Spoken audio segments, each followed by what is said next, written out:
आधुनिक इतिहास की बात करें तो अमेरिका दुनिया का सबसे पुराना लोकतंत्र माना जाता है और किसी लोकतंत्र का सबसे अहम पहलू है जवाबदेही। इसीलिए अमेरिका में लंबे समय से प्रथा रही है कि हर रोज व्हाइट हाउस सहित सरकार के सभी मंत्रालयों से एक प्रेस ब्रीफिंग जारी की जाती है।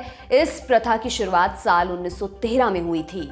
प्रेस ब्रीफिंग के लिए कोई भी जगह चुन ली जाती है। फिर 60 के दशक में टीवी न्यूज का दौर चला।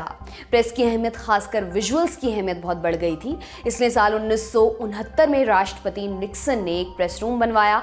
इस कमरे के बनने की कहानी भी कम रोचक नहीं। अमेरिका के एक राष्ट्रपति हुआ करते थे, फ्रैंकलिन रूजवेल्ट। धाकड़ आदमी थे। 1930 के दशक में अमेरिका को ग्रेट डिप्रेशन से निकाला। फिर दूसरा विश्व युद्ध हुआ तो विरोध के बावजूद ब्रिटेन का साथ दिया और मित्र राष्ट्रों की जीत में अहम भूमिका निभाई। और ये सब उन्होंने किया जब पोलियो ने उनका आधा शरीर बेकार कर दिया था।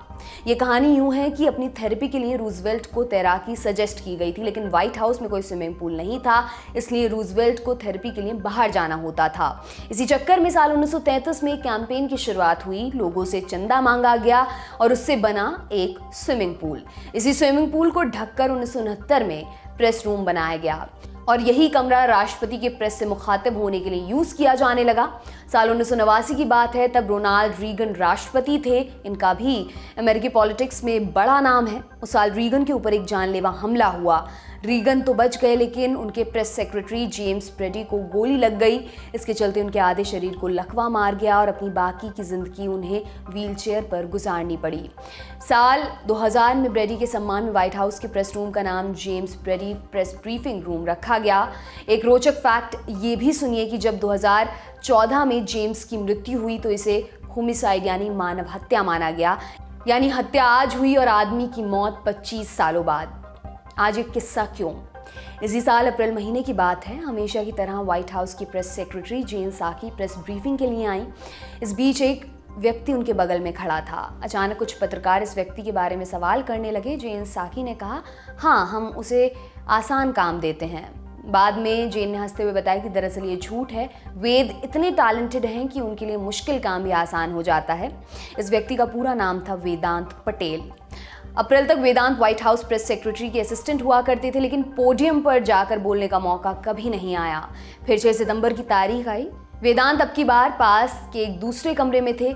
अमेरिकी स्टेट डिपार्टमेंट, भारत के हिसाब से विदेश मंत्रालय। मौका इतिहास बनाने वाला था, क्योंकि ये पहली बार हो रहा था कि भारतीय मूल का कोई व्यक्ति अमेरिकी स्टेट डिपार्टमेंट की डेली प्रेस ब्रीफिंग को एड्रेस कर रहा हो।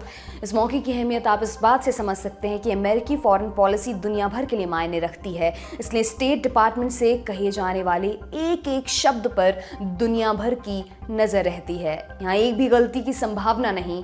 तो वेदांत से सवाल क्या पूछे गए?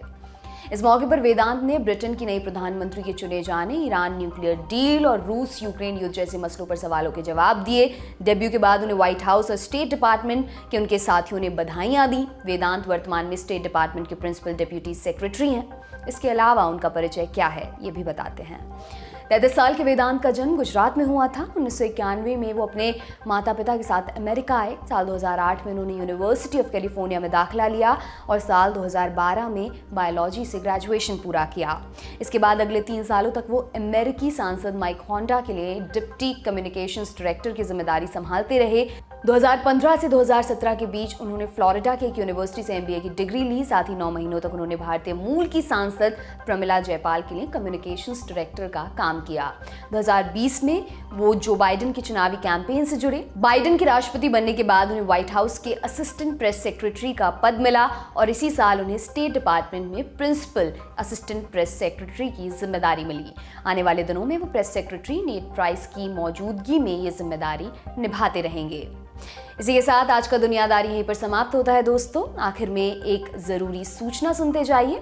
दी लल्लन टॉप शो अब आप देख सकते हैं यूट्यूब से भी पहले और लाइव। कहां पर? लल्लन टॉप ऐप पर। तो डाउनलोड कर लीजिए दी लल्लन टॉप ऐप, एंड्रॉइड और एप्पल दोनों डिवाइसेस पर। बहुत बहुत शुक्रिया। मिटाने खबरों का गैप, रोज रात 8 बजे आएगा Lallan top show live on app. Download करें लल्लन टॉप ऐप।